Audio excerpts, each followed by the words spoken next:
Hi, my name is Emily Comark, and I am a kindergarten teacher at El Saline Elementary, which is right outside of Salina, Kansas. I have been teaching. This will be my 10th year that I'm entering. Most of my career has been as a kindergarten teacher. I have also taught title reading and third grade, but my heart and passion is in kindergarten. I am on the leadership team for our school. I am also a preschool lead teacher. We have preschool day camps since we can't fully fund a preschool in our district right now, but I'm also a lead on the team that is working to build community partnerships to be able to provide a full preschool in our district. So those are some of my responsibilities in our building. The most influential person in my life would have to be my dad. He was a coach and a teacher for numerous years.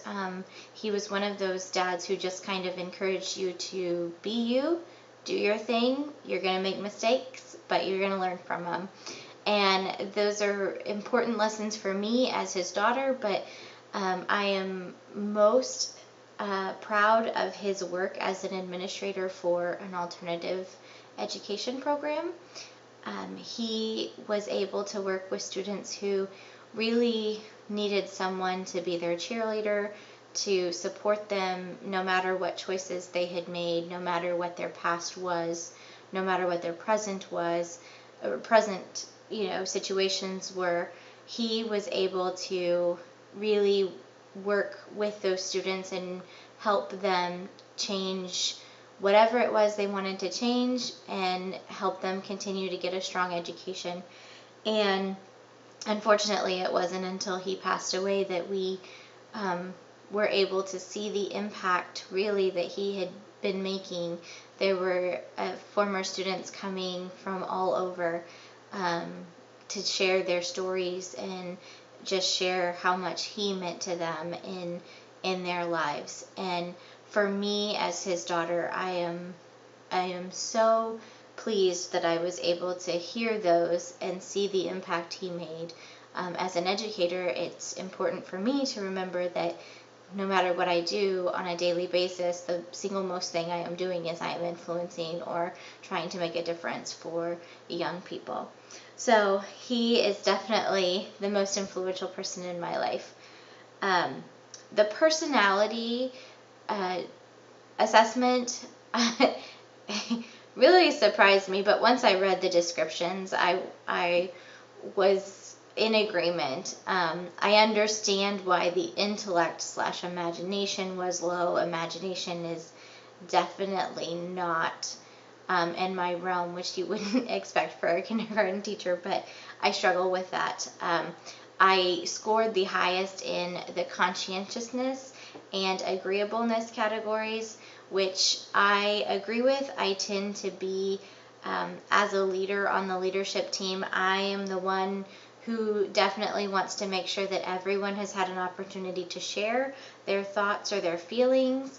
I want to make sure that everyone's feeling valued, that their opinion matters, that while we may disagree on a topic, that I respect them as an individual and I respect their opinions and I can see where their thinking is. I tend to be oftentimes what people say is the peacemaker. However, I feel like my strengths are not only empowering people to be able to speak up and say what they think or what they believe, but also to be that person that says, I value you, I appreciate what you have to say, and we can make decisions as a group together collectively with your thoughts and my thoughts and everyone else's thoughts.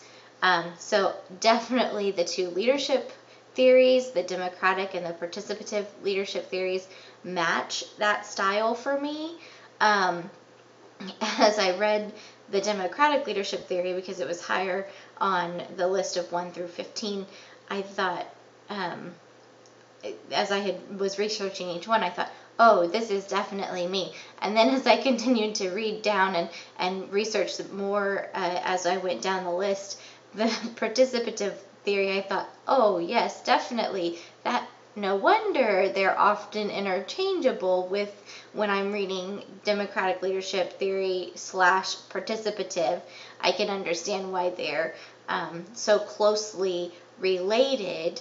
One of the things I like about the participative leadership theory is that I do tend to want order and structure, and those organizational skills are very important to me. So with the participative, the fact that the leader, if it facilitates everything, but then finally is the one that's organized and says, okay, this is our decision, this is what we're doing, we're moving forward, that style might even be more of my style based on the fact that I have those needs for that order and structure and needing to be confident in that one area.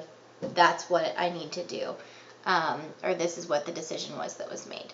So I look forward to learning more about leadership and leadership theories and how I can use those as a potential future administrator. So I look forward to learning from everyone in this class. Thank you.